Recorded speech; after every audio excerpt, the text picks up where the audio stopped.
Ausgewählte Verse aus der Bhagavad Gita in steirischem Dialekt.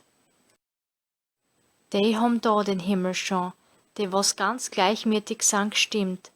Sinnlos, gleichmütig ist Brahman, deswegen ruhen sie im Brahman.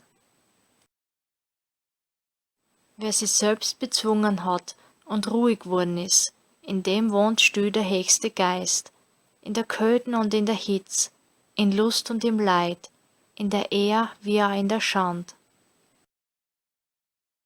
So wie's Feuer, wenn's flammt, zu Aschen all das Brennholz macht, so brennt auch das Feuer der Erkenntnis, zu Aschen dir alle Taten. Vortrefflich sind sie alle, aber der Wissende, das ist mein Selbst, weil mit andächtiger Soll kommt er zu mir, als zum höchsten Heil. Kein Leitrungsmittel gibt's ja da, was wahret wie der Erkenntnis. Das findet selber in sich selbst, wer durch Andacht vollendet ist.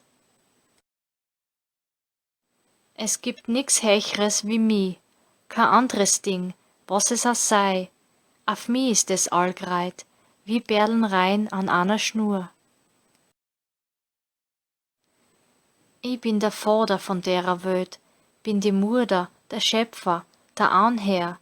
Ich bin die Lehr, die Leiterung, das heilige Om. Ich bin Rik, Saman und Yajus auch.